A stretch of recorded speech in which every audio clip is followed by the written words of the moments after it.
Hi everyone. Trust you all are safe and doing great. I thank you all for enrolling yourself for this event. We are with a new session on EIE Fresh Talk presented by Excel in Excel, a company started in 2010 as an edutech firm and over time expanded into data analytics. We strongly believe that for a world driven by data, is power and information is power and excellence is a brand. Our core services are into analytics, consulting, and training. Let me give a small gist of what is EIE Fresh Talk all about. EIE Fresh Talk is where we are hosting great leaders and experts from various fields to speak regularly on a variety of topics, ranging from finance and analytics. Let's have a look at our past Fresh Talks. Decision Making in Uncertain Times by CAMP Vijay Kumar. Maximizing Business Potential by Sangeeta Sumesh. Managing Business Continuity and Finance During Uncertain Times by CA Shweta Kochar. Our topic for this session is Internal Audit During Uncertain Times by CA Sathya Praveen, who is an audit supervisor at Kellogg's Brown and Root. As a supervisor, he leads the business and IT SOX testing, manages and leads the financial and IT internal audits. He is qualified CA and has over 10 years of experience in internal audits, ITGC audits, and SOX. Our today's expert speaker, CA Sathya Praveen, will help us learn more on internal audit during uncertain times. Participants, please welcome our speaker for the today's session. Please write hi in the chat box and welcome our expert speaker, CA Sathya Praveen.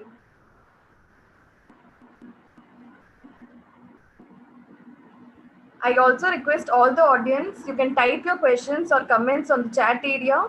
There will be dedicated time for the presenter to answer your questions. Thank you. Over to you, sir. Thank you, Neha. First of all, I would like to thank Excellent Excel for inviting me to this Fresh Talk episode for this week. And I also thank all the participants who have come in to attend this session.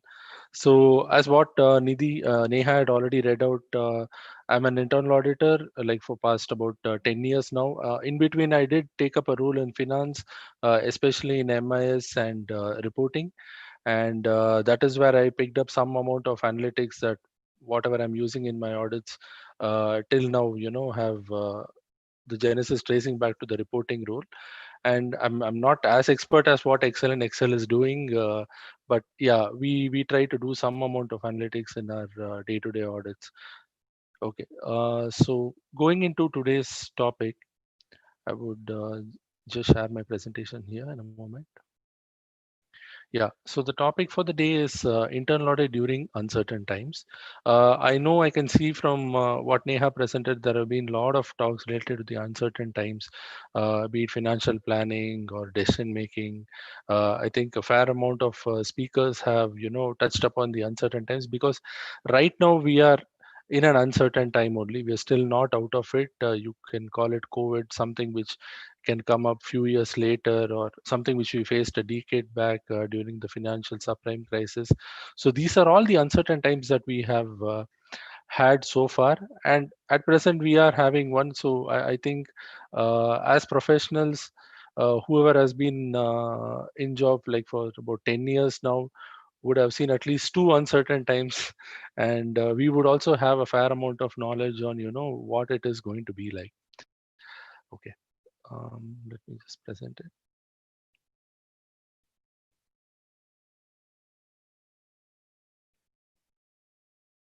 I don't know why my screen is still not. Yeah, okay. Yes. So before getting into the uncertain times,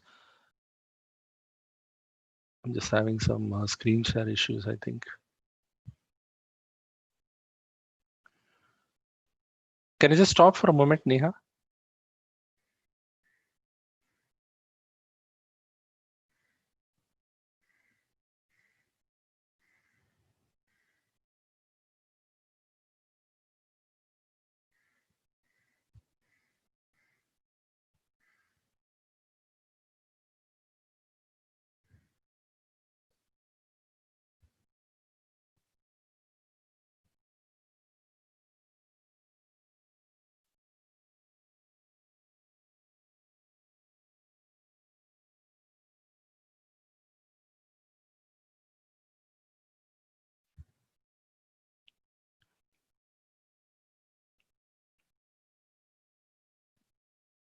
Sorry for the inconvenience. I had some screen share issues. So the first slide I have put in here is to show out who are all the internal audit, catering. So as you can see, we have board of directors right at the top, and then we have the audit committee, and we have the compliance, the risk, and the business. So these are all the functions that the internal audit caters directly or indirectly. More prominent of this, I would call the business and the risk team, which always internal audit has to work hand in hand. Business because it's the business processes that are getting audited, and the risk because the risk team is the one that decides on the risk portfolio of the company, and it's the internal audit which looks upon the risk team and uses whatever the risk team has drawn up into their business audits. And of course we have the compliance team also, where there are regulators for whom there are a lot of compliance related audits to be done, like our SOX, like our IFC. And there is audit committee also, which would really like to know what is happening in the company, and what does internal audit come up with, and to see how much of that audit outcome does the audit committee has to keep in mind and pass it on to the stakeholders.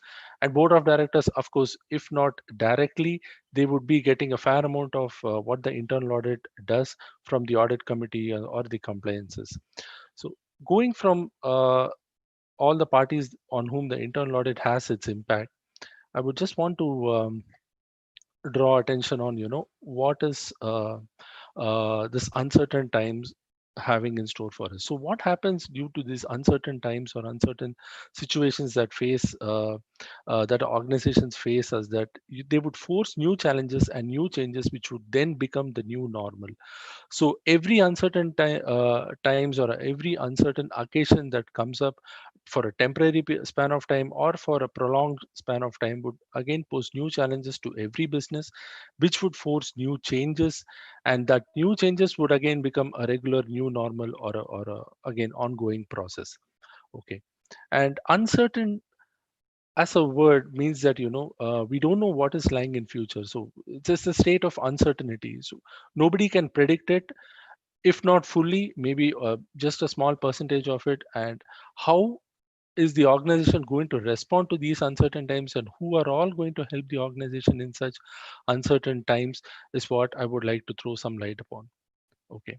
So first I would want to show what are all the challenges that an uncertain time situation throws up. First and foremost would be the current enterprise risk management. So what would happen in these uncertain times is that the entire risk management that has been built upon over a period of time, with small amount of changes happening every now and then, maybe all through the year or during a particular quarter, uh, which slowly evolves into a very robust enterprise management. Uh, that would probably going to be the first thing that would come under the bus in an uncertain time, because whatever risk that we have drawn up so far, or or the company has drawn up so far, may not hold good in a particular uncertain times.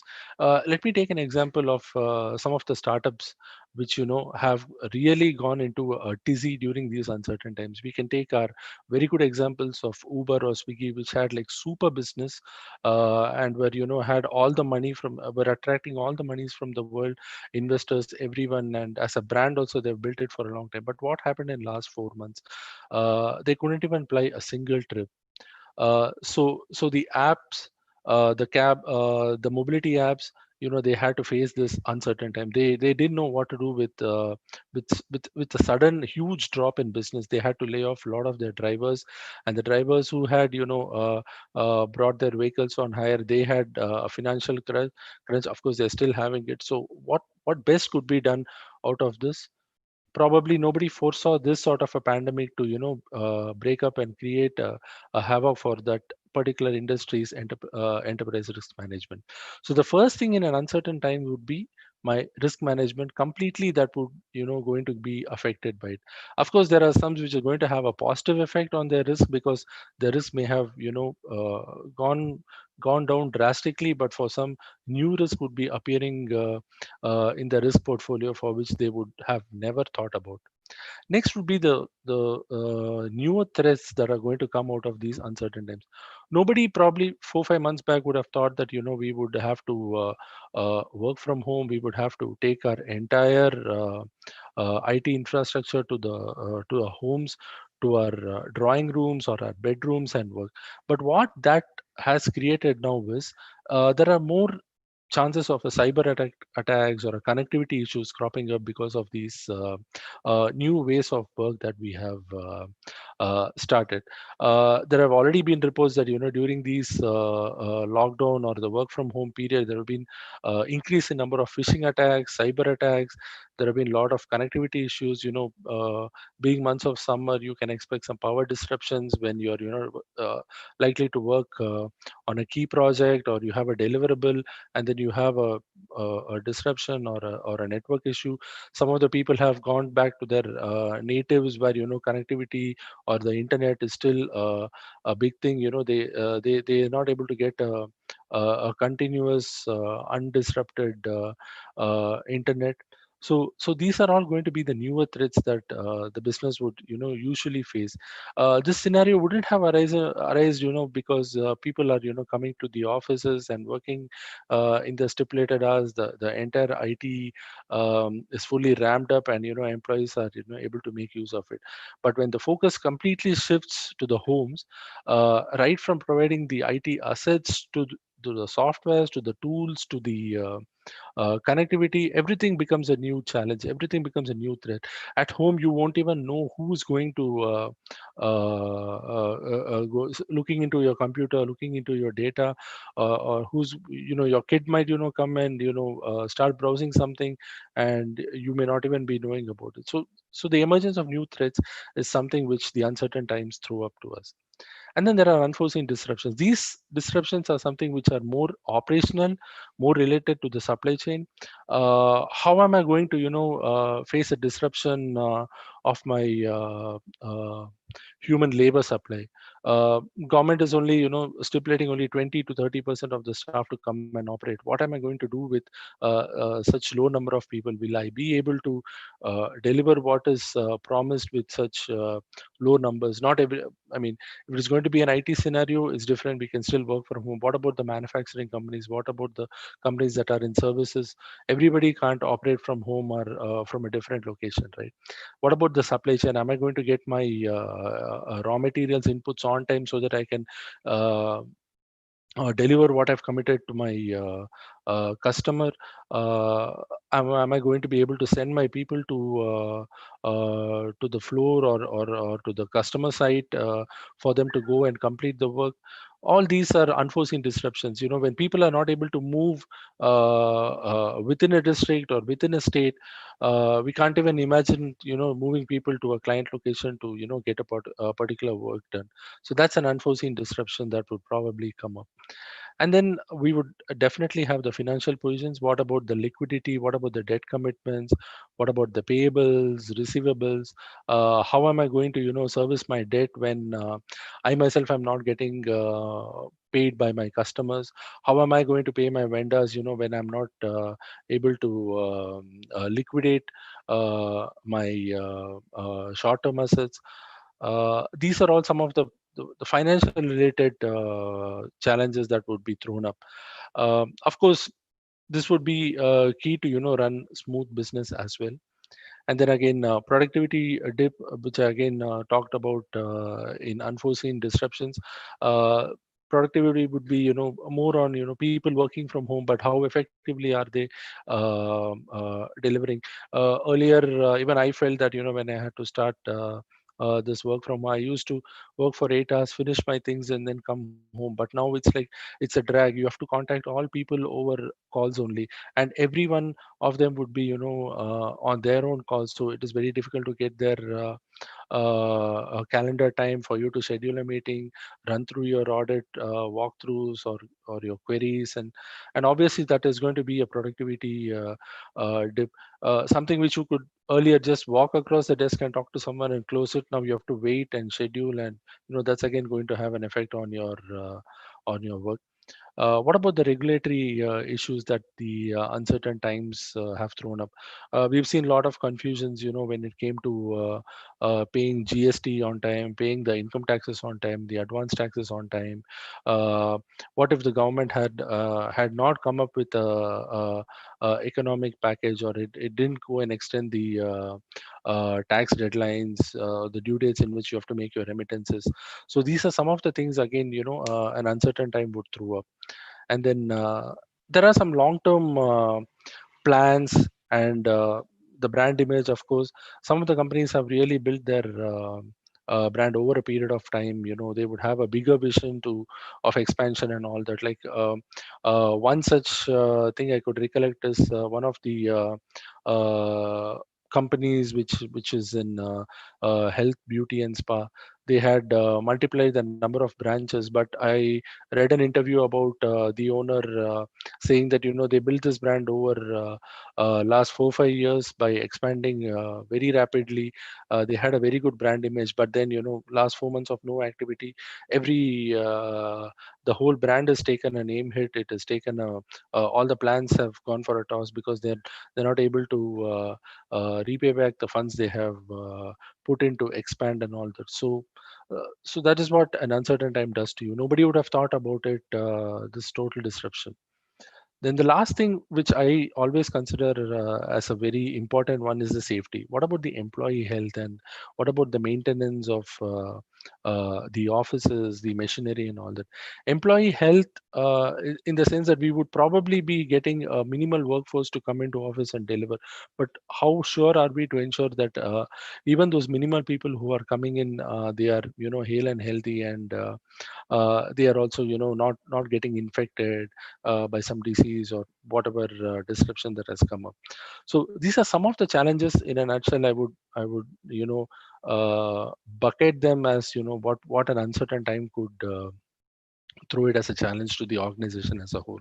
Of course, there could be many more, but given the time and all that, I thought these would be some of the key ones. Going forward, we would just try to see how an internal auditor uh, can help during these. What would be his role during these uncertain times? First and foremost, I would say that the internal auditor should assess and understand, one, the potential and immediate impact or risk that the uncertain times would inflict on the organization. So I don't see anyone better than the internal auditor to do this assessment or have this understanding, is because day in and day out, we are the ones who are looking into the risk register, trying to see all the audits that we perform are somewhere, trying to address the risks that are already listed for the company. Now, a completely uncertain situation would first go and affect only the risks, right? In the sense, the risk register is now going to become obsolete, whatever is there, unless it has been built in such a robust way that it takes care of anything uncertain that is going to happen, which probably would never be the case. Something or the other would uncertainty would keep on cropping. Maybe the magnitude of it would be different, but um, the uncertainty is going to be there. So what the internal auditor can first do is, he would know probably the high risk items in a risk register under each and every process, maybe at a entity level, at a process level, or at a design level. And it would be him to first go and ring the bell saying that, hey, this is the risk, and because of this current uncertainty, this is not going to mitigate, or this risk has just ballooned big enough, and we need to address this first. Okay, giving an example of a work from home or a supply chain examples again. Everybody is now going to work from home, so how am I going to ensure that the work is going to happen effectively, how the work is going to happen confidentially? Suppose there is a whole bunch of people working on a confidential project. Now they cannot be in office, and at the same time, if there is a possibility that they can deliver it from home, what is the security what are the how secure is the environment for them to work on such a confidential project from home? Again, what is going to happen to my supply chain? My foremost vendor is is also equally affected by an uncertain times. Can I go to my second vendor for the same particular product, even if he's going to be a bit costly, because I want to keep my commitment with the client. So these are some of the things, some of the risks that the internal auditor would definitely know, or would be one of the first person to point out and alert the management or the board that, these uncertain scenarios are the first few things that are going to hit us or hit our business. um, After this, if you look at the second one, uh, internal auditor would be the first one to again go and look at the immediate issues that are standing before the organization. So if there is something to go and disrupt the business operation, I think the auditor would be the internal auditor would be the best person to know about it. He would know what is going to happen. Probably we are not going to deliver something to the customer as agreed, then he would be the first one to say that, hey, as per the contract, if we don't deliver this is what the penalty that we're going to face. We may have to incur a huge customer may invoke a huge liability clause, and we would be bound to pay it. Hey, because of this uncertainty, we never planned for it. We our insurance has never covered it. We may lose our money even on the insurance plan. So the immediate issues that are standing before the organization, it would be the internal auditor who would again be the person who would point it out. um, and then what the internal auditor can do is he can assess the current risk register and look for any probable mitigations. That is also one thing. Like as I said, if some of the bigger organizations have a very large risk register, and there are lot of mitigations that are available. If a particular mitigation is not addressing a particular risk, there is a mitigation which is addressing another risk that might be possible to solve a newer risk that is appearing. What I would meant to say is, whatever was a low risk and had a mitigation plan for it, maybe because of the uncertain times, the low risk would have now become a medium or a higher risk. But still, we have some sort of a mitigation which was chalked out at the time the risk register was prepared. So what is the mitigation available at that time? Is there something which that mitigation can be applied for this current risk? Say take for the example insurance itself. Is there a if you're going to lose something on the insurance claim, is there an arbitrage clause, or is there a mediation sort of a clause that is available? That is a mitigation. Even if I'm not going to lose the whole money, at least is there something which I can reduce the amount of outflow because of this mitigation that is available? So that is something, again, internal auditor, by assessing whatever is registered in whatever current condition that it is, if there is a new mitigation available, the internal auditor would be the one who would go and again point it out. And then day in and day out, it's a senior management that the internal audit would definitely be working on, and the board also to highlight all the issues that is coming out of the audits that is performed. um, so I think internal auditors should be more involved with the senior management board in trying to understand what the uncertain times has thrown up, and how we can how we can modify or address the issues that are going to come up because of this uncertain times. This can be something which is related to a compliance or a regulatory requirement, or whatever be it, because the internal auditor is more connected with the senior management, because that is they are the ones who would get the auditors to audit different processes. It would be better for the auditor to assist the senior management in addressing the mitigations for the newer risks that are going to come up. And the last thing would be, again, to help the business is focusing on the right things. uh, if you would ask me, as an internal auditor, I would know business as well as the person in the business itself knows it. The reason, because though they run the business, and is the auditor who tries to understand how the business functions and tries to make his audit steps on whatever business process that is auditing. So it would be, the internal auditor would be the one who would definitely help on business to actually see what is the right thing to be focused in a particular uncertain scenario. There may be multiple things that are happening and the business might feel lost. uh, there are issues coming from all sides. There is shortage of labor, there is shortage of supply, customer is not responding for payment. But then what is the foremost thing that I need to look into? Do I have to deliver? Do I have to look into my workers welfare, or do I have to ensure that I get my materials on time? What is the right thing that needs to be done by the business?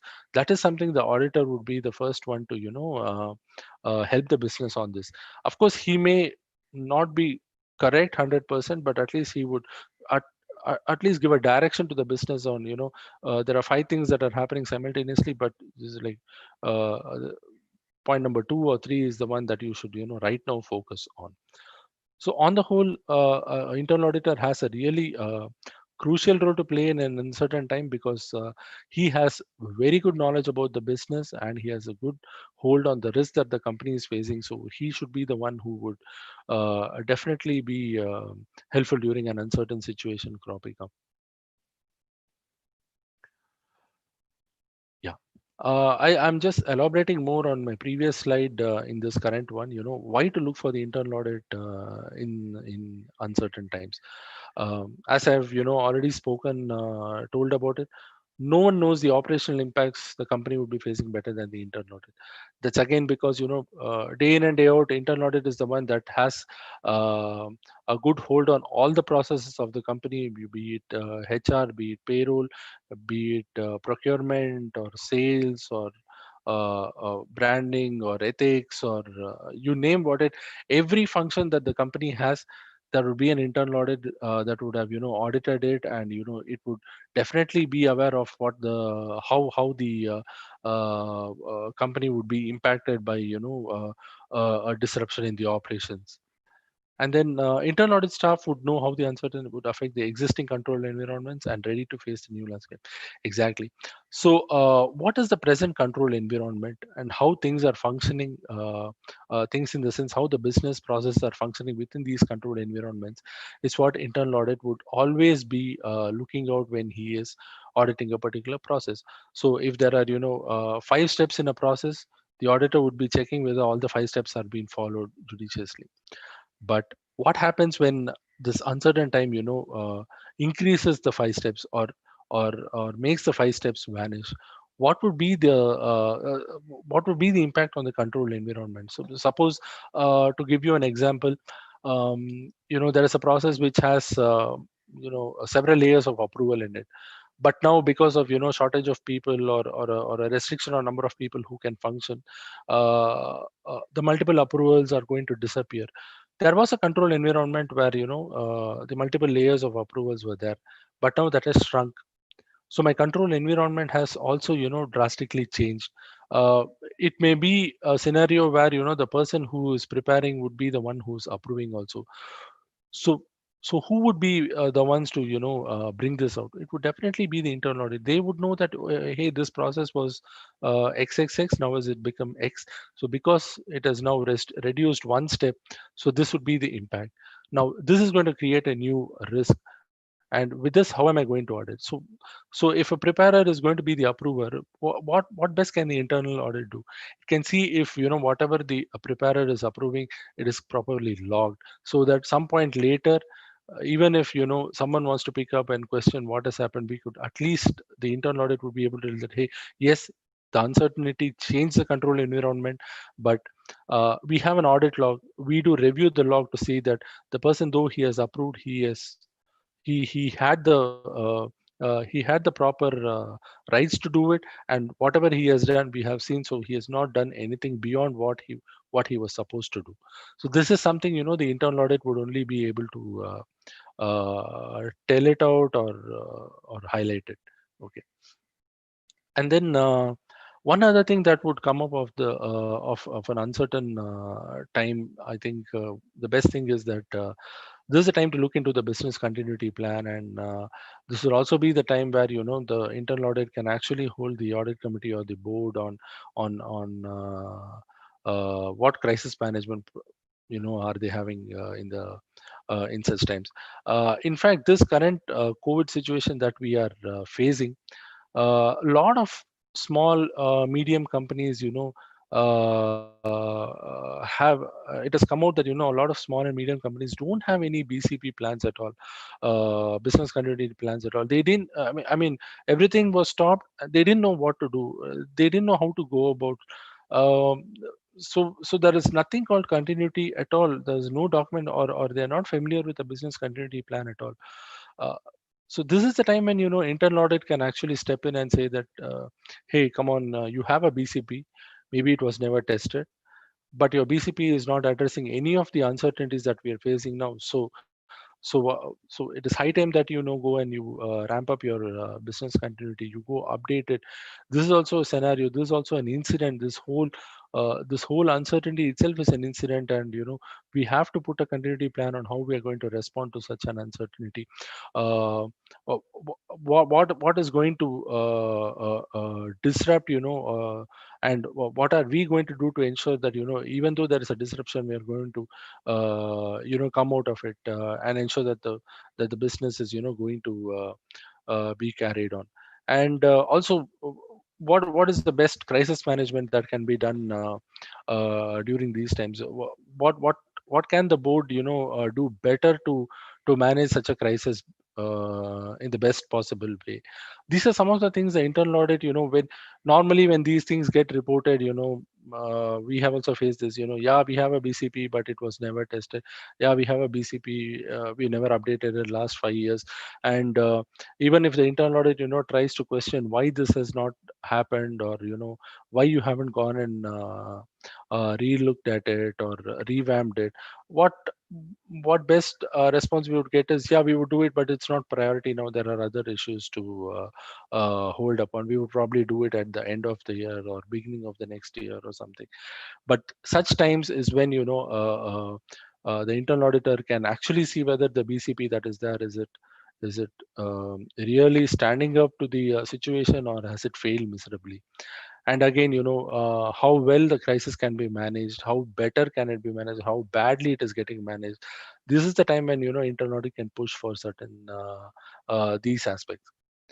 And then internal audit also has adequate business knowledge to provide frontline support. Exactly. There is nothing that the internal audit would have, as I said earlier, as far as business knowledge is concerned, than the stakeholders of that particular business process. So there are more things that the internal audit can do. Some of the times we ourselves have seen that we have advised the business on what can be done. Though as an audit recommendation, it may not be received well. The business also would have taken cognizance. Okay, this is a simple way to do it, or this is the best way to do it. So maybe audit knows a thing or two, about our business process also. And more frontline support would be meaning that if the business has to go and renegotiate a contract or relook at the contract that is having with its customers or with vendors, probably the internal audit team can also tag along and see what knowledge they can bring on to the table to address this the contractual mess that would have been created because of an uncertain time. That is because as I told, internal audit would obviously know as much terms of the contract as what the business knows. So this is something that internal audit can actually step a bit away from being an auditor and partner with business and try to help business to um, see how well they can work side by side to ensure that the uncertain time is taken care of. Okay, going to the next one. I have said that the internal audit is the to-go function. Okay, to-go function in the sense that internal audit is something that every business function, starting from the board to the audit committee to the business, can actually go to and try to get the help from internal audit and see how they can help us. So before going into that, I would like to try to throw some light upon what the board or the audit committee is looking during these uncertain times. So first thing I see is that the board and the audit committee would obviously need an assurance that the business has understood the risks the operational risks. These are the new ones that are coming up because of an uncertain time, and there are adequate mitigation measures. In SOX, what we know is there is what we do is we see that the business, every person in the business process or the business unit understands the risk, and works towards mitigation towards it. He knows the controlled environment, and he functions within that controlled environment. But then these are all already set, and these have been functioning well for last few years. But what is going to happen now when a new set of risks are going to come up, or a new uncertain time is going to bring about a new process? So obviously board and the audit committee would want to know from business that whether these new risks have been adequately mitigated. So that assurance is what they would be looking for. Second, again, they would need an assurance that the business has adopted the control environments, and that have been created by the new risk. Yes. First thing, you should have understood what are the new risks. Have you? Second thing is, new risk has created a new control environment. Have you understood that? It's not just enough that I know the risk, but there is a new control that has been put to address the risk. Has the business understood it, or has it gone back and functioning in the old way, in the old risk scenario, or in the old control environment? That is not again going to miss the new risk and the new control environment that has been framed. Okay. So that assurance is what the audit committee would, or the board would require. Third thing would be that they would also need an assurance that the organization is resilient to manage the uncertainties and continue the business. Yes, there has been an uncertain scenario thrown up before the business. Yes, there have been some changes to the processes to address these uncertainties. And again, even though the uncertainties are going to again show up, we would still be able to face them, sail through them, and then continue the business successfully. So that is something like, some uncertainty came up a decade back, something came up 4 5 years back, again something has cropped up now, so something is going to come up in next 2 3 years also. But the organization is able to face it. Organization is able to continue the business, facing this. That assurance is what business the board would be looking upon, because it's the management that runs everything. Board would probably be waiting for them to ensure that whatever the reason that the company is formed, it's able to do it. But this assurance they would be looking forward from business. And then the fourth one would be that the employee well-being. Whatever said and done, the human capital is a very integral part of every business, and their well-being would be the foremost thing that would be in the mind of the board. So there are like a lot of things that are happening now where employees are getting tested. The employee insurance policies are having newer clauses to address the newer diseases that have come up, or the newer pandemics that have come up. So that is something that the board would and what safety measures have been taken to ensure that the employee, though he comes to work, he comes in well and he goes out well, in the sense he doesn't come to workplace and fall sick because of the conditions that are existing. And then if you're working from home, how well are your ergonomics managed? How are you able to sit and work for so long without ensuring that you're exhausted, or you don't have any a proper work desk, or equipment to work. So that's some the employee well-being. That is some assurance that the board would need on. The last thing would be again the regulatory requirements that need to be complied with. Board would definitely look to get an assurance that they have not faulted on any of the regulatory requirements, even though the scenario outside is way different than what it was.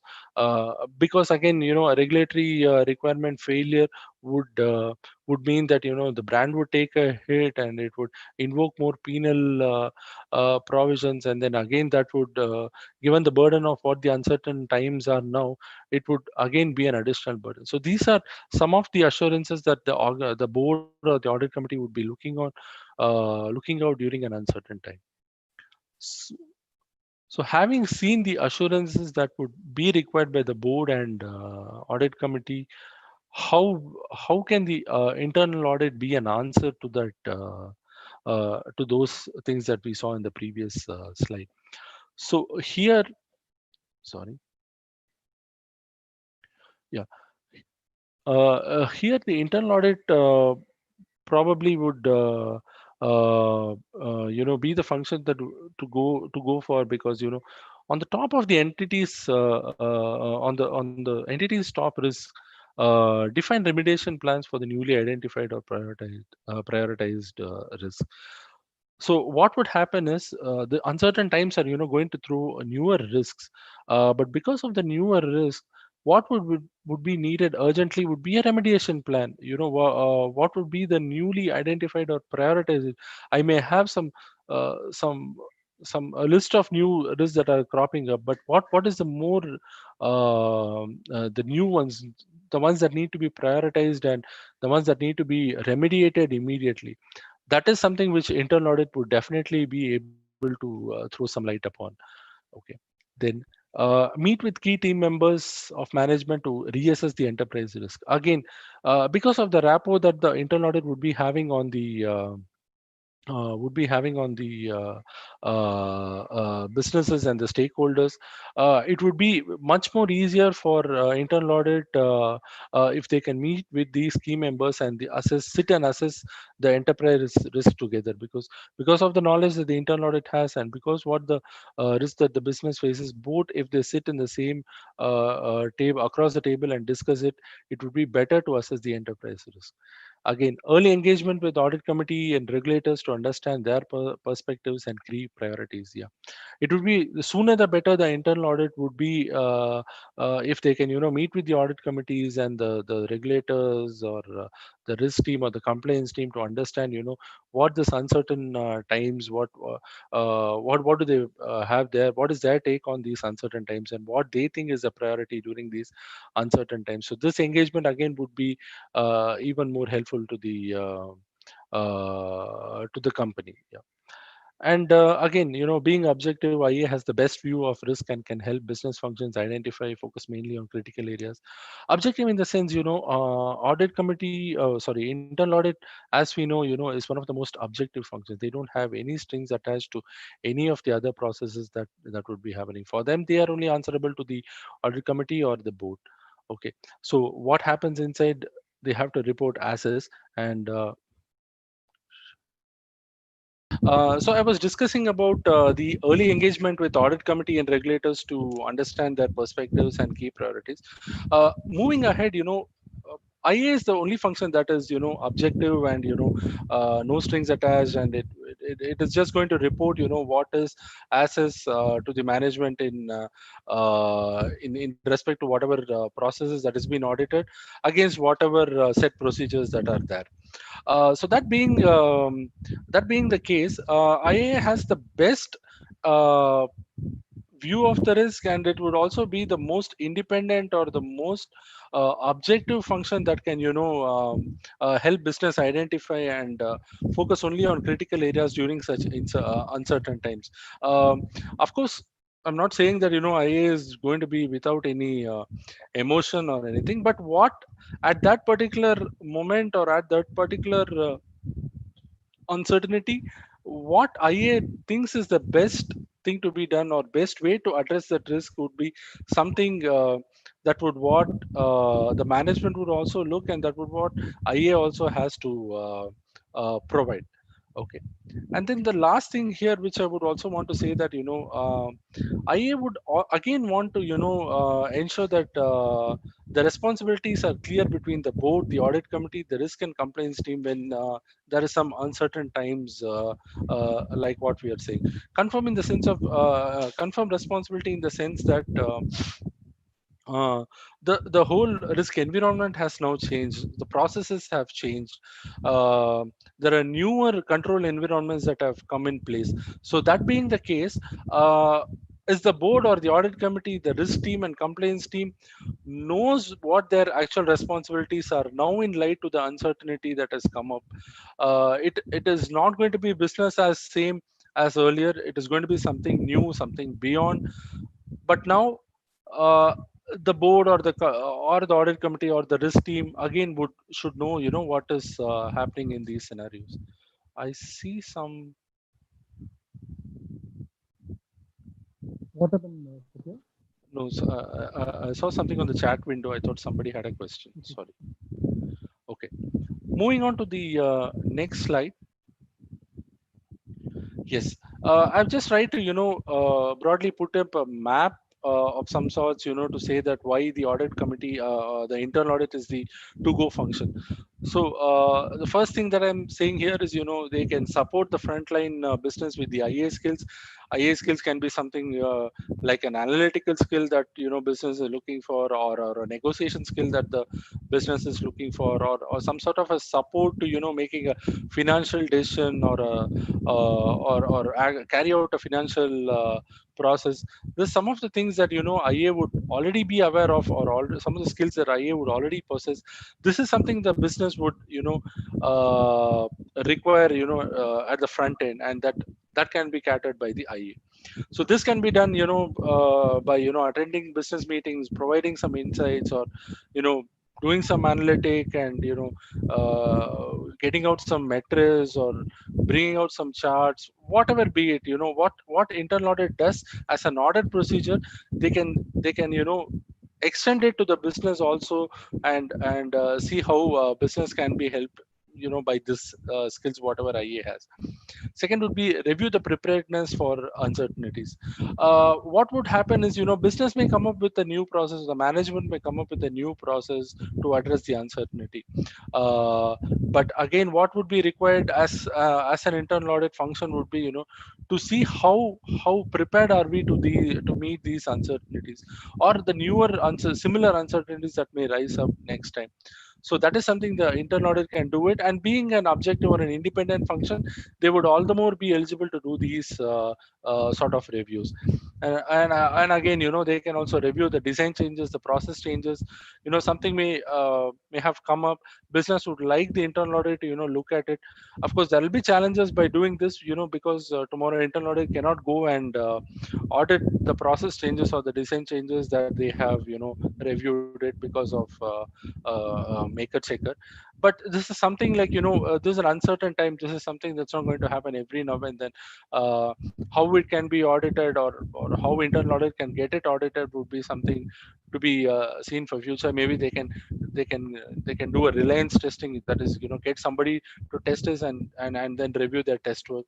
Some things can be worked out. Then again, internal audit can again review the risk exposure and plan accordingly. As I said, this again covers whatever review for preparedness, or review of preparedness is happening. That can also be extended to the review of the risk exposure, and what can be planned ahead of him. If there is not going to be an insurance cover for a particular new risk that is going to come up, how can that be mitigated? That is something where the internal auditor can step in and help out the organization. And then how he can do it is, by complementing, he can also complement it by highlighting the business, the financial, the human impact that the new risk is going to have. And certain things may the business may have failed to see it. Business would have seen purely on a financial term or an operational point of view, but what would be the human impact, they would have missed it. But that is where the internal auditor can come in and say, hey, there is a human aspect to it. That is something which we need to factor. Please look into it as well. And then the last thing which I wanted to also say here was, a real time reporting. Audit would require to be more agile, more agile in the sense, be more frequent in their interactions about the audit observations with the business, and not to to perform an audit for 3 to 4 weeks and then come back and sit with the business. This is not the time to have a prolonged audit field work and then come suddenly on one day sit with the business. That's not going to happen. So what business would be looking in, because of the uncertainty that is going on, is some sort of a real time reporting. The agile way of working is that, what happens, whenever an issue crops up, it is immediately brought to the team, and it is immediately discussed, and immediately a solution is found out. So going away from a traditional audit, internal audit can cater by being doing some sort of a real time reporting, and also reporting only on the key matrices. We may be testing a lot of things, lot of matrices, but what is key for the current uncertain situation that is there. Let us report only that. The remaining things can wait. It's not that they're going to be ignored, but they can wait. Okay, so all these things put together would actually put an internal audit as the to go function for business or the board or the audit committee. uh, I'm just this slide, I'm just trying to highlight some of the risk and control environments that we would be facing now. So the first few, this is going to exist for even an situation where there is no uncertainty. But since we are talking about uncertainty now, what probable risks would get affected are some of these. We have the operational, we have the IT risk, we have a reputational risk, we have the fraud risk, we have a financial risk. So this is some sort of a risk that I would just try to touch upon, because we are dealing about an uncertain time and an internal auditor's role. So what challenges a new risk and control environment would be throwing upon? So first thing is the new risk would require new process. I think I've already spoken about it.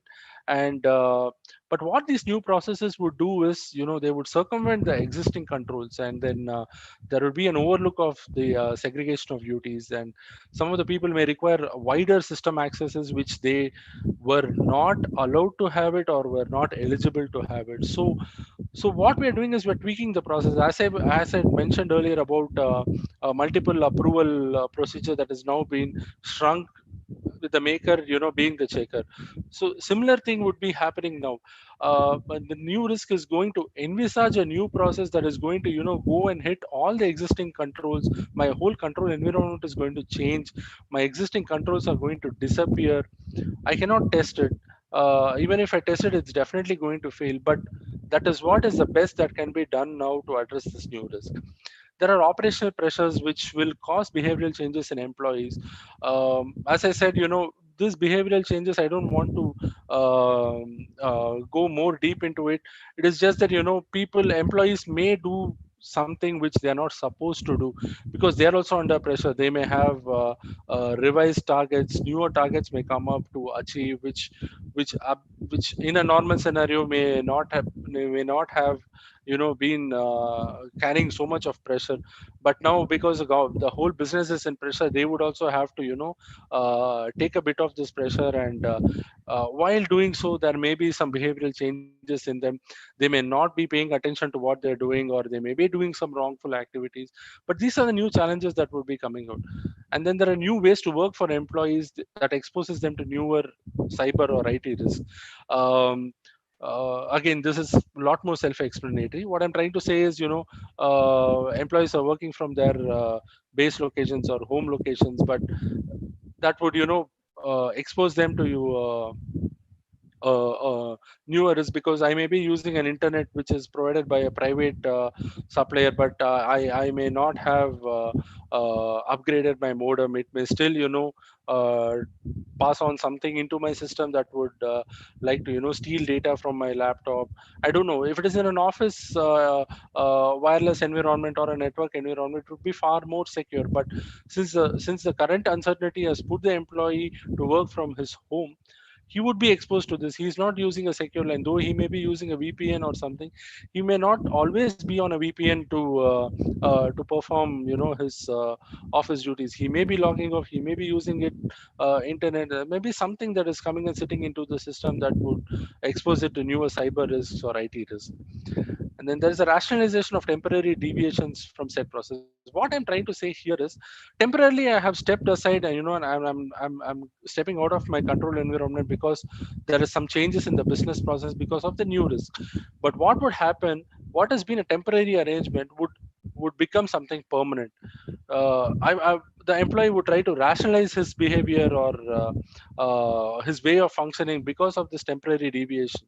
Okay, something has been done for a short period of time, say 6 months or 1 year, till the uncertainty vanishes, or there is some stronger processes that would come up to address the uncertainty. In between, when a stronger process is going to come, that doesn't mean that I have to still go ahead and do some work based on a temporary deviation. I should stop the employee from rationalizing his temporary deviations. That would again be a challenge, because every now and then you go to the employee, say that the process is changed. Obviously he's going to be sort of perplexed, and he may even be confused on what is the actual process, what do I need to follow. I've been doing this, I've been told to do this, now I'm going to do this, I'm lost. So that is something is going to pose as challenge for the employee. An absence of effective communications from management to employees, regulators. This is what is happening, what we are seeing in the present scenario that we are facing between the government and the people. Whatever the disease outbreak numbers are, or whatever drugs to be used, every day there is a new communication, every day there is a new number, every day there is a whole lot of chaos around. Similar thing would happen in an organization, is that is like management or the board would be doing something in order to safeguard the employees, or in order to ensure that they meet what the regulator wants. But are they communicating it? If they are not communicating it, then obviously it's going to create the same chaos inside. Employees would be having this uncertainty, as to whether they are employed or they have their jobs, what is going to happen to them, what is going to be the next step. Regulators would be like, hey, what are they going to do? They face this, are they going to continue, are they going to continue by deviating, or are they going to break some of the rules and do something? What is going to happen unless the management communicates this clearly, that this is the scenario, this is what we have done, this is the best we can do. Unless they do that, that chaotic situation is going to remain, and that is again going to be a new risk, new challenge, because in an uncertain environment, in a lack of communicative management sort of an environment, the employee would not be able to perform what he is supposed to perform, and that pressure would again reflect on the work. Again, it may be turn up into a sloppy work, or that may in turn cause a bigger risk to the management. Having spoken about the challenges, I'm again going to say that how an IA internal audit can assist in this new risk and control environment. First thing, ensure that the new risks cover the necessary controls. That again, time and again, I've been saying it. First, you try to get the newer risks formulated and see what new controls you can put in place. Every step which revolves around the risks and the controls, the internal auditor will have to keep revisiting it again and again, because the situation is such, the environment is such. So whatever is a new risk that is getting covered with controls, the internal auditor has to ensure that whatever control is put in place is covering the risk, if not fully, at least to an extent. Assess where the fraud risk assessment holds against the new risk identified. Yes, as I was speaking in my earlier slide, there will be some changes in the behavior of the employees and all that. There is a new process that will come in place, but what about the fraud risk? If not for all, or at least the high priority functions, are they covered by the fraud risk? What if the new process is fine? The it is covering the uncertainty risk thrown up by the uncertainty, but what about committing a fraud? Is that assessment done? Because somebody is working from home, how sure are we that he's ensuring that his data is secure if he's working on something confidential? If only 30% of the employees are working, how sure are we that they are doing their job diligently? They are not breaking any rule, or they're not violating anything, or they're not profiting out of this whatever limited working capacity. They are not using their approval authority in the wrong way. There has to be a fraud risk assessment done even for the new risk that is identified. Internal audit has to ensure that that is happening, if not for all the risks, at least for the high priority ones. and then confirm with the employees operating from home are aware of the new control, and are communicated of the new risk that they would be facing. Obviously, right from the time that I've been working from home from my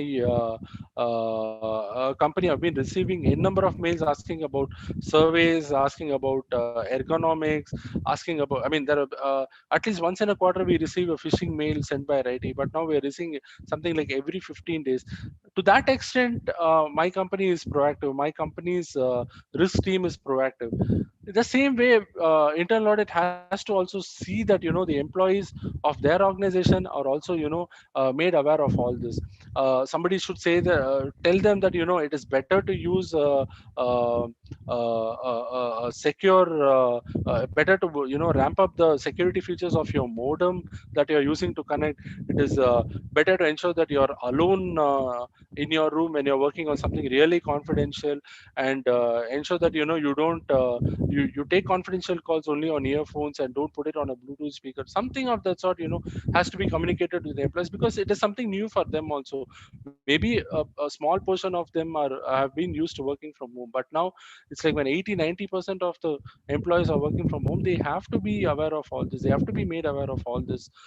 They have to be told that if something happens when you're working from home that is going to affect, or going to be a security threat to the organization, then you would be the one who will be held responsible. Unless we make that aware, if something goes wrong, we cannot pin it on the employee who's wrong. The last one is challenge the management with tough questions on impact on of uncertainty. This would help in ascertaining long, medium, short term. So what I mean to challenge here is, there are new risks that is done. Based on the new risks, there are newer plans that are going to be made. All this the management will be doing based on some amount of assumptions, some amount of thought, some amount of known risk, some amount of trial and error.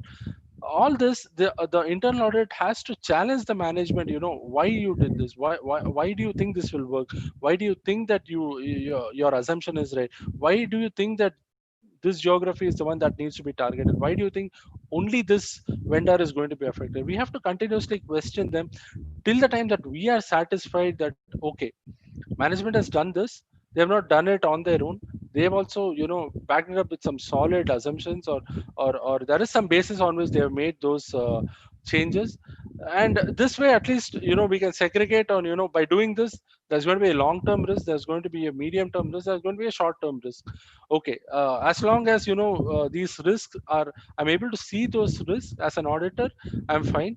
Once I know the risk, then it will be helpful for me to understand what controls I can see, what controls can be put in place. I may not be the one who will be putting the controls in place, but at least I know the risk, and I know I can see what the control environment is going to do to that risk. Okay, so this is some of the ways in which the internal audit can assist a new risk and control environment. In this slide, I've just put some of the areas of risk, and how an IA internal audit can respond. It may not be very robust and all, but this is just in an uncertain time, what and all can be an area of risk, and how an internal audit can respond to it. Okay, first is customers and orders. If what is going to be first affected is my customers, whether they're going to come back with the same demand, or come back to ensure that I have orders, proper orders in the pipeline from these customers.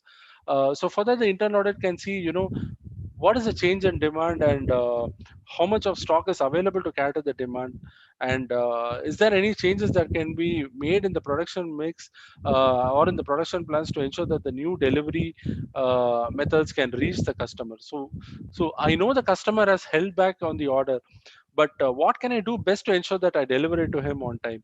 I mean, this uncertain time, I cannot go ahead with my same production plan or my same production mix. I have to do something different. Can it be done to ensure that at least the orders, say from my big customers, at least they can be met on time? What is my stock position? Do I have enough raw materials and everything to go and cater this? This is something which the internal audit can look into. Supply chains, again, determine which business partner and vendor may be most severely impacted, and if the alternate vendors can provide a solution to meet the business needs. This is what I was talking about earlier also. uh, my key vendor has been affected, or my key business partner has been affected. So that is definitely going to impact my production also, my delivery also. So what can I do?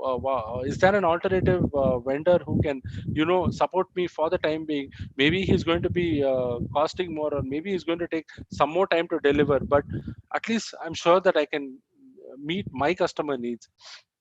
And then if possible, look into suppliers business continuity and disaster recovery also. It is not all of us would have access to this, but some of the big companies and all, where they have like set suppliers, or 4 5 vendors from whom they would be sourcing their materials. They would have access to the suppliers business continuity and the disaster recovery also. So to ensure that, okay, even if there is going to be a disruption, the supplier would take only these many number of days to come back, because he has a good continuity plan or a good disaster recovery plan. So if possible, if we can get hold of it, we can also look into it, especially where we have contracts with the vendors for supply. It is better to look if there is any contract clauses asking for sharing of business continuity plans or disaster recovery. Then we can as an internal auditor, we can pick them and assess them. Funds and financial position, obviously, the internal auditor has to understand how the working capital requirement is, and what is the current scenario looking like, and what is my working capital looking against this current scenario, how is my forecast looking at, and also look into some of the government schemes that can be applied. There has been a lot of economic softs that has been given by government during these uncertain times. Is there something that can be immediately used to the benefit of the company? Probably IA would be the best one to help on those as well. And then legal requirements and contracts. Yeah, it would be helpful if your internal audit can consult with the legal team and look into the customer or vendor contacts to determine the impact and rights available. So probably we can sit with some of the key contracts that we have to deliver, or we have with our vendors, to see if there is any clauses that is available to to help on the uncertainties, the impact that is going to have, and what are the rights available as a as a procurer, or as a vendor. What are the rights that are available in the contract? Maybe is there some clauses that I can make use of it to ensure that even though there is a disruption, I'm impacted the least.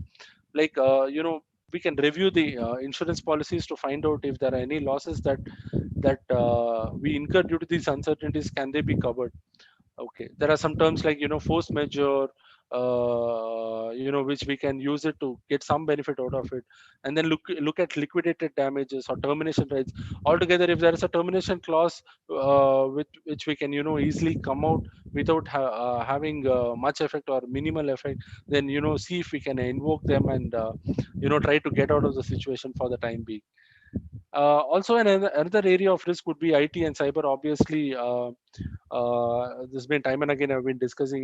We have to see as an internal auditor whether the IT capabilities are there to ensure that remote working possibilities uh, can happen without any disruptions. Without what are the risks that would be there using a third-party software? We are using a lot of third-party software, like even for our calls and all that. We're using some new tools. How safe are they? This is something which internal auditor can look into, and see if there is any compromise on the business security in such situations. Obviously, when Zoom came in first, there were a lot of issues. Nobody knew whether it was true or not, but some companies did go ahead with it because they were sure that these are some things that can be kept under control if my IT environment is secure. And the last one here is business continuity.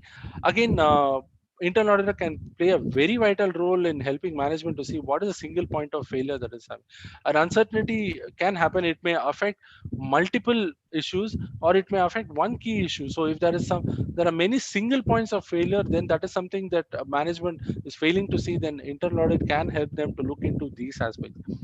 And then again, what was discussed earlier, challenge the management decisions on critical missions, assumptions, forecasts. Only when you question more on the management decisions, we would get a comfort, and we are getting a comfort to again pass it back to the board and the regulators and the audit committee, saying that yes, these decisions were taken, these risks are there, but then unless we do this, this is what uncertainty would still continue to be there, and we cannot operate. And going forward, the risk would slowly get mitigated as and when the situation improves. There's something like that that the internal auditor can also respond. The metamorphose of internal audit function. So we've spoken so much only about what the internal audit can do to the business and all that. So this metamorphose of the internal audit function is looking inwards. What as an internal audit function, inside of it, the way it functions, what can be changed? Um, I just put a caption there: new risks, new challenges means new ways of internal audit. So that doesn't mean that we are only going to discuss with business. We're going to look into business process. What is the internal audit process? What are we going to do that? First, a few things that I've highlighted here is reprioritize the audit plan, then focus on key questions during the audit planning, and then audit reports. So reprioritize. We, as an internal auditor, we have to now see, given this uncertainty has come up, I have an internal audit plan which I'd put it in the month of Jan, but in the month of March, I'm facing an uncertainty that came up from nowhere. So now, does this audit plan hold good? Do I need to continue with the audits that I'm doing presently? Can I do the audits remotely? Can some of the audits be postponed if they are no longer relevant or no longer practical? Suppose, I mean, there are some audits that can need to be done in different geography, different location. I cannot go now for the next, maybe the rest of the year. So what is the point in having it in the audit plan? Remove it. Which are the ones which are mandatory, which are required to meet regulatory requirements? Can they be deferred, or can they be preponed, or can they be started right now to be completed because there is a regulatory requirement for it? Which project should be added or accelerated in order to address the new business and new risk climate? There may be some audits that we may have to do it immediately. There is a new risk, there is a new process put in place, and everybody would be interested to know that how the new process is performing. What can be done? You postpone all the other irrelevant audits for the time being and focus on this key process or the new process that is put in place. Audit it, see whether the process is working, see whether the controls are working. That would be the priority for internal audit. And then focus on key questions during audit planning. Probably audit planning and the execution would not be the same when an uncertainty comes up because everything is changed. So questions about which scope areas are essential and to be covered, which are essential, only those need to be there in my scope. I may be auditing a process, but half of the process is now going to change, or because of the uncertainty, this process is now cut short, or it's going to be shrunk or minimized. There are only going to be, out of 5 steps is going to be only 2 steps. Then my scope also should address only those steps, not the whole previous old one. Then I need to keep in mind that the organization will not be happy to have a comfortable or a low priority area. So something, the heat now is on the uncertainty and the new processes that have come in place, or the new risks that have come in place. So obviously there's no point going and picking up something. There's no point going and doing a travel and expense audit now, because there's not going to be any travel at all. Nobody cares for the time being. But there is something that is key for the operations that need to be audited. Yes, that is what the organization would be looking at. That is what the internal auditor has to have in his audit plan and go and audit that particular process. Last one on the audit reports. Obviously, traditional audit, you do it, you do 4 weeks of field work, then you do 1 week of planning, and then 1 week of drafting reports, meeting the people, discussing. So that is all going to stop. Nobody would have time, because already there are fewer people who are working on it. There will be fewer processes, but the risks are more. So what would happen now is, somebody would look at the audit report. They would not be really looking for the traditional one. You have some 5 6 processes on it, nothing. You would probably need a crisper, shorter report, more focused. Hey, this is what we have audited, this is what we have done it, this is what we have observed, this is what is the recommendation we are having. And it should also, the recommendation should be on the critical ones only. We may have many more remediation plans, but what is the remediation that is required for the critical ones. That is what should be the focus in the audit report. And then see the big picture. Internal audit through its report would consider a wider landscape and more constraints that the organization is facing. That is where the audit report should finally end up at. It can be crisp, it can be shorter, it can be addressing only the critical ones. But through this, what the internal audit would say is, hey, see, the bigger picture now is the uncertainty, the newer process, the newer risk. But that's where I'm going to focus for the time being. By doing this, I'm only going to create a wider landscape. So this is what I would probably be doing to every new process that I put place, or every new risk that an uncertainty is going to put. So instead of doing a whole process, uh, doing a deep dive into that process, I would try to restrict it to fewer processes, on more fewer processes, but more of them, so that I get a wide perspective of how this uncertainty has panned out, and how is it affecting the business, and how through our audit we are able to bring a picture of all the all that the uncertainty is affecting the business throughout, in all legs or all different processes. That is what the audit report should try to do. Okay. uh, I think I'm almost in the end. So I'm just continuing with how the internal audit function as such can reform. So the first would be to consider adopting agile approaches. Agile approaches are nothing but being more agile, trying to take stock of things much faster, much sooner. End of the day, try to discuss your audit observations with the business, and see if their observations or not. Go ahead, instead of waiting for completing the entire testing. Probably you're testing say 5 samples for the day, and you have two observations. Discuss for the two don't wait for finishing the whole testing sample of 25, because no one has time. Everybody would be interested even in one sample that is tested, and if it fails or passes or whatever, uh, try to do it at the end of the same day. So that is how an agile project delivery happens. Every day, end of the day, you discuss what is done during the day, plan for plan for the next day, go ahead and finish it. End of the day, again do the same thing the next day. That's how you try to be more agile. And then internal audit can accelerate the use of analytics and deliver more work remotely, and then also increase the coverage. Yes, as I said, including our organization, we are using a lot of analytics these days, because most of our work has now shifted to remote auditing. See what and all we can use. There is SQL, there is the Excel itself. There are a lot of things that you can use in your analytics. And then there is Power BI, with which you can try to bring out some meaningful results out of your analytics. And uh, best thing about analytics is you can bring in more data to do your analysis, and try to help the management on whatever audit observations that you're going to get. And then be more pragmatic in gathering evidence, in the sense you are doing a lot of you, in the sense, the internal audit is doing a lot of substantive testing. But in this new process, or in this new uncertain time, whatever new processes that are being drafted and the testing is done against those processes, you may not be able to gather evidence or a supporting, because things have changed.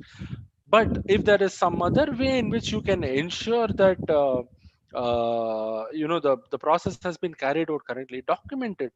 Instead of looking for a piece of an invoice or a support, or an approval or a signature, if there is some other way in which you can satisfy yourself that the process has been followed correctly, the audit test passes, go ahead, be more pragmatic that way.